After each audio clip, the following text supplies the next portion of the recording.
Good morning to all of you. आप सबको मेरा नमस्कार, विनम्र अभिवादन स्वीकार करें। आज हम लोग प्राचीन नगरीय सभ्यताओं पर बात करेंगे। नगरीय सभ्यताएं यानी अर्बन सिविलाइजेशन।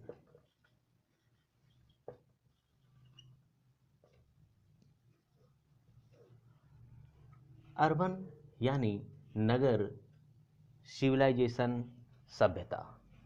सभ्यता को मानव विकास के एक उन्नत स्तर के रूप में परिभाषित किया जा सकता है, यानी advance stage of human development. सभ्यता क्या है? एडवांस स्टेज ऑफ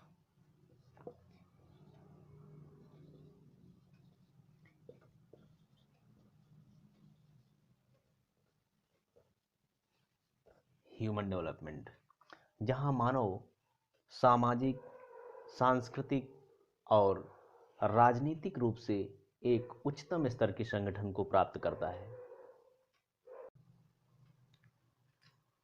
सभ्यता की कुछ बुनियादी विशेषताएं हैं जो किसी भी सभ्यता के मानक को निर्धारित करती हैं, जैसे सेटल्ड लाइफ यानी व्यवस्थित जीवन, ग्रोथ ऑफ टाउन्स नगरों का विकास, सरप्लस प्रोडक्शन यानी अधिशेष उत्पादन जहाँ पर अधिक अन्न उत्पादन हो, परमानेंट बिल्डिंग स्ट्रक्चर्स यानी स्थायी भवन संरचनाएं, development of language and scripts भाषा और लिपि का विकास हो, culture secured by a strong political system और एक मजबूत राजनीतिक व्यवस्था के तहत उस सभ्यता की संस्कृति सुरक्षित हो।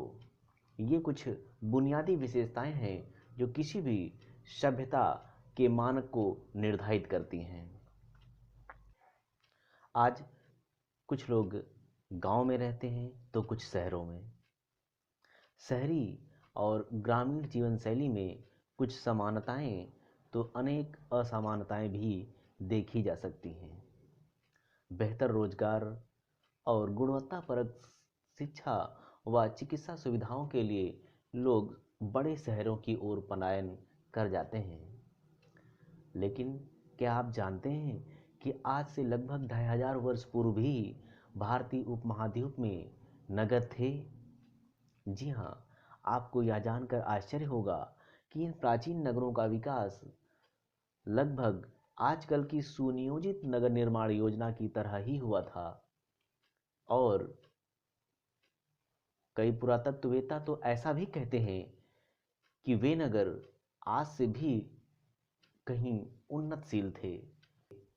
ऐसा उस समय के पुरातात्विक साक्ष्यों से ज्ञात होता है।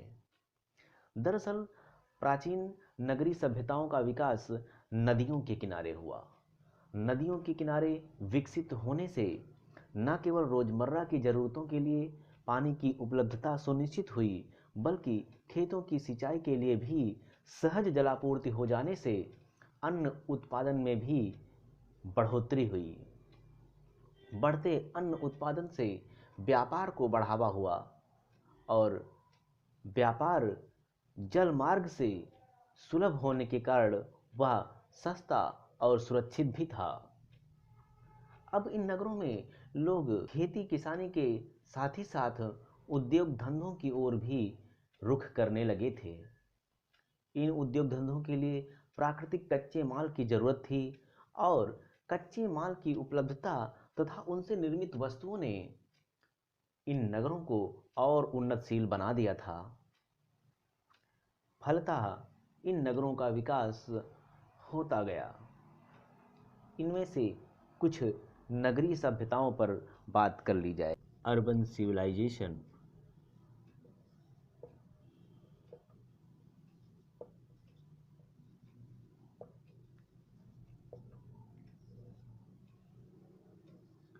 जिनमें मेसोपोटामिया,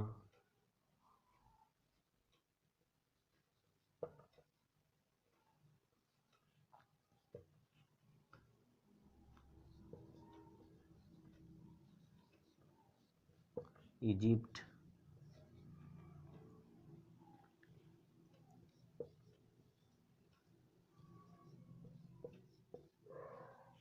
हड़प्पा,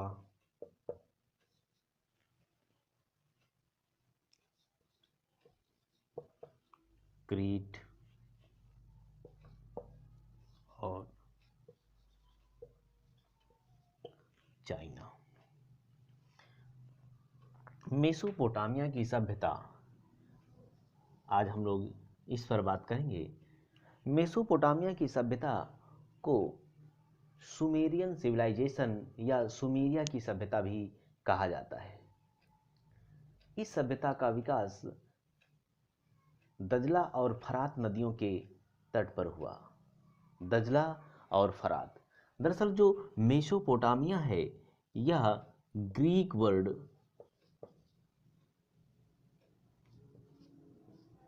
यह मेसोस और पोटेमास से मिलकर बना हुआ है। मेसोस का मतलब होता है मिडिल यानी मध्य, और पोटेमास यानी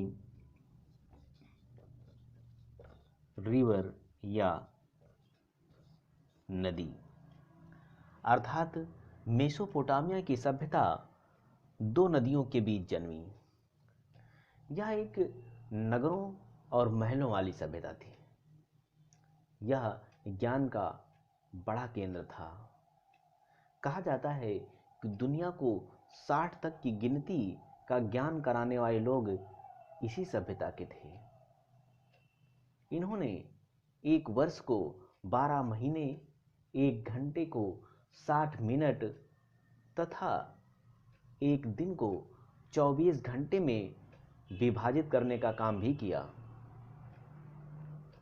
तो यह एक ज्ञान का बड़ा केंद्र था।